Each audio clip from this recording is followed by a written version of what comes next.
Olá, o grande desafio da Ucrânia na guerra contra a Rússia é manter o apoio da Organização do Tratado do Atlântico Norte, a OTAN, a aliança militar liderada pelos Estados Unidos. Na semana passada, o presidente Joe Biden e o chanceler, primeiro-ministro da Alemanha, Olaf Scholz, reafirmaram em Washington o compromisso dos dois países com a defesa da Ucrânia até o fim da guerra. Em entrevista a Fareed Zakaria, na televisão norte-americana CNN, entrevista que foi ao ar no domingo, Scholz destacou que a guerra só vai terminar quando Putin entender que não tem como vencer. Temos de ver de onde viemos, disse o chanceler alemão. A Rússia esperava conquistar todo o país numa vitória rápida.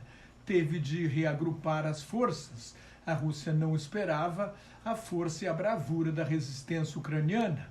Putin não esperava o que encontrou, uma nação. Putin alegava que a Ucrânia não é uma nação, sempre foi parte da Rússia.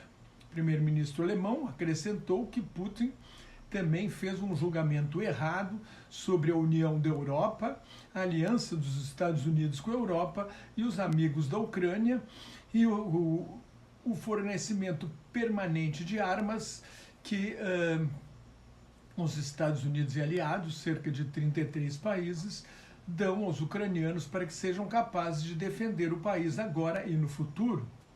É difícil prever o que vai acontecer na Ucrânia, observou Scholz. Uma das críticas à Aliança Ocidental é que as armas são suficientes para a Ucrânia se defender, mas não para ganhar a guerra. Desde o início da guerra, houve uma certa relutância dos países da OTAN em fornecer o equipamento pedido pelo presidente ucraniano Volodymyr Zelensky por medo da reação da Rússia.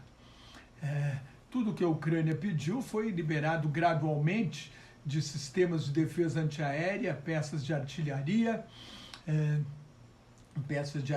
de mais longo alcance e, mais recentemente, tanques de guerra. A Ucrânia também quer aviões de combate e os Estados Unidos e a Alemanha não concordaram até agora em dar esses aviões.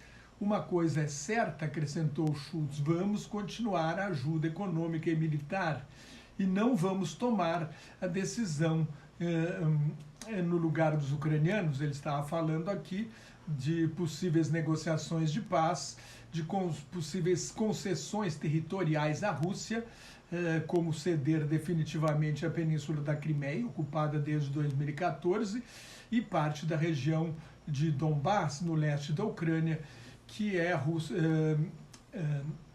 linguística e culturalmente russa, mas naturalmente depois dos bombardeios prefere continuar sendo parte da Ucrânia. Nós oferecemos entrada na União Europeia, vamos organizar algumas garantias de segurança em tempo de paz, mas ainda não chegamos lá, falou Scholz. É preciso que Putin entenda que não terá sucesso com esta invasão e esta agressão imperialista e que ele tem de retirar as tropas. Esta é a pré-condição para negociar a paz. Os ucranianos estão prontos para a paz, mas não querem ceder territórios. A Crimeia era parte da Rússia. Em 1954, o então secretário-geral do Partido Comunista da União Soviética, Nikita Khrushchev, que fora chefe do partido e do governo soviético na Ucrânia, deu a Crimeia à Ucrânia para celebrar os 300 anos do Acordo da Pereslávia. Em 1654, os cossacos ucranianos que lutavam contra a Polônia se aliaram ao czar Aleixo I da Rússia e a Ucrânia passou a fazer parte do Império Russo. Khrushchev não contava com o fim da União Soviética em 1991. A Ucrânia ficou com a Crimeia e fez um acordo com a Rússia para dividir a frota do Mar Negro da União Soviética, baseada em Sebastopol. 82% dos soldados da frota do Mar Negro eram russos em fevereiro de 2014, quando a Rússia ocupou a Crimeia e anexou no mês seguinte, depois de de um plebiscito forjado. Nem precisou invadir porque já tinha soldados, mas depois chegaram os tais homenzinhos verdes, soldados russos disfarçados que não tinham nem patente nem insígnia de país e que foram usados por Putin na anexação da Crimeia e na revolta no leste da Ucrânia, nas províncias de Donetsk e Lugansk, que começou em abril de 2014. Esta guerra, na verdade, para os ucranianos, começou em 2014 e não em 24 de fevereiro do ano passado. No momento, a batalha mais feroz é pelo controle de Bakhmut, uma cidade de Donetsk. A luta já dura meses. Dos 75 mil habitantes da cidade, restam cerca de 4 mil. A Rússia cercou os ucranianos por 3 lados, mas eles ainda têm uma linha de suprimento e neste fim de semana lançaram um contra-ataque contra as linhas russas. O magnata Yevgeny Prigozhin, chamado de chefe de Putin, chefe de cozinha, reclamou da falta de munição para os mercenários da sua empresa de segurança Wagner, num sinal de que a luta continua. A Coreia do Norte anunciou o plano para resolver um conflito entre 2 empresas do Japão e coreanos que foram obrigados a fazer trabalhos forçados durante a Segunda Guerra Mundial. Em vez de pedir aos japoneses, como decidiu o Supremo Tribunal, o governo sul-coreano prometeu indenizar as vítimas e as famílias das vítimas através de uma fundação estatal. Representantes das vítimas criticaram a proposta. Os problemas da Segunda Guerra Mundial e da invasão japonesa da Coreia, o Japão ocupou a Coreia de 1910 a 1945, criam até hoje barreiras legais para os 2 países aliados dos Estados Unidos e que são 2 importantes economias do leste da Ásia e agora estão se aproximando por causa do crescimento do poderio militar da China. A guerra da Ucrânia e o apoio político, diplomático e econômico do regime comunista chinês a Putin acendeu um sinal de alerta vermelho no leste da Ásia. E ainda há, e também, inclusive, por causa do risco de que a China decida invadir Taiwan, que considera uma província rebelde. Nos Estados Unidos, o apresentador de extrema-direita Tucker Carlson, da Fox News, exibiu as primeiras imagens exclusivas da tentativa de golpe do então presidente Donald Trump em 6 de janeiro de 2021, quando uma multidão de partidários violentos de Trump invadiu o Congresso para tentar impedir a certificação da vitória de Joe Biden. As imagens foram cedidas a Carlson pelo presidente da Câmara, Kevin McCarthy, mostrando que a Fox News é um braço do Partido Republicano. Outras empresas de comunicação não receberam as imagens. Carlson não viu nenhuma insurreição com 5 mortes, alegou que muito pouco foi organizado e violento, escreveu o assalto ao Capitólio como predominantemente pacífico.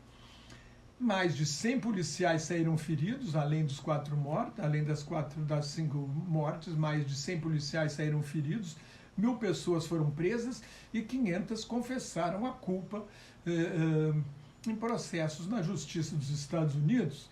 Carlson chegou a sugerir que agentes federais incitaram a violência, uma teoria conspiratória da extrema-direita norte-americana. A Fox News está sendo processada pela empresa Dominion Voting System, de que tem máquinas de totalização de votos.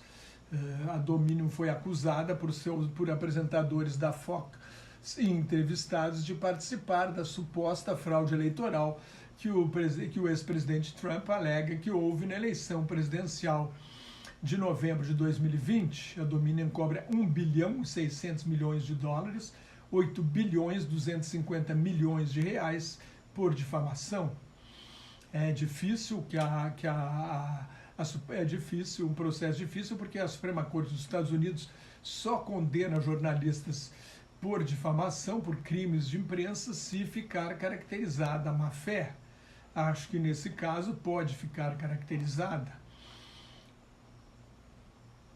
Além de, ao depor, O dono da Fox News, o magnata da mídia Rupert Murdoch, alegou que as mentiras eram opiniões que estariam cobertas pela emenda número 1 à Constituição dos Estados Unidos, que garante ampla liberdade de imprensa. Mas Rupert Murdoch admitiu que o canal mentiu para manter a audiência de seu público de ultradireita e assim manter também o lucro. Carlson reconheceu em mensagens internas que as alegações de fraude eram falsas, mas não parou de mentir para o público. Agora, além de mentir que está claro que a eleição 2020 foi uma traição à democracia nos Estados Unidos, como ele disse ontem à noite, Carlson tenta ajudar o Partido Republicano a reescrever a história da tentativa de golpe de 6 de janeiro de 2021, talvez para preparar a volta de Trump, o amigo de Putin, em 2024. É tudo o que o mundo não precisa. Há uma nova crise no programa envolvendo o programa nuclear do Irã. Na semana passada, a Agência Internacional de Energia Atômica revelou que descobriu urânio enriquecido no Irã a um teor de 83,7% na usina de Fordo. Os reatores nucleares para geração de energia usam urânio enriquecido a menos de 10%. Os equipamentos de medicina nuclear em torno de 20%. Para fabricar uma bomba atômica é preciso urânio com 90% de urânio 235. O Irã está muito perto disso. A República Islâmica prometeu instalar câmeras e outros sistemas de monitoramento que foram removidos no ano passado, mas os Estados Unidos, a Alemanha, a França e o Reino Unido devem considerar a medida insuficiente. Quando o presidente Donald Trump retirou os Estados Unidos do acordo em 2018, o acordo havia sido assinado em 2015 no governo Barack Obama pelos Estados Unidos, a China, a Rússia, a Alemanha, a França, o Reino Unido e o Irã, naturalmente, para congelar a parte militar do programa nuclear iraniano por 10 anos. A estimativa na época era que o Irã precisaria de 1 ano para fabricar a bomba, 12 meses, agora precisaria de apenas 12 dias. Quando Trump retirou os Estados Unidos do acordo, o Irã só podia usar urânio enriquecido a 3,67% em seus reatores nucleares e não podia estocar mais do que 202,8 quilos de urânio enriquecido. O resto precisaria mandar para a Rússia, para armazenagem na Rússia. Hoje o Irã tem 70 quilos de urânio enriquecido a 60% e 1 tonelada de urânio enriquecido a 20%. Enquanto aplicava a linha dura contra o Irã, Trump trocava juras de amor com o ditador da Coreia do Norte, Kim Jong-un, que tem a bomba atômica. Deu um recado claro ao inimigo de que ter armas nucleares impõe respeito. Aliás, o presidente George W. Bush já havia feito isso depois do discurso do eixo do mal, onde colocou o Irã, Iraque e Coreia do Norte. Bush invadiu o Iraque. Resultado, Coreia do Norte e Irã aceleraram seus programas nucleares. A Coreia do Norte fez o primeiro teste nuclear em 2006, já fez 6 testes até hoje e teria entre 20 e 60 ogivas nucleares, embora ninguém saiba ao certo, porque é o país mais fechado do mundo. A França entra hoje numa greve geral que pode paralisar o país por dias em protesto contra a reforma previdenciária proposta pelo presidente Emmanuel Macron, que quer aumentar a idade mínima para aposentadoria de 62 para 64 anos. As centrais sindicais convocaram um bloqueio de estradas, depósitos de combustíveis e centrais de abastecimento. Se você gostou, assine meu canal no YouTube, leia o meu blog Globalização em Crise, me siga no Twitter, no Instagram e no Facebook, onde colaboro com o grupo Quarentena News. Muito obrigado e até mais.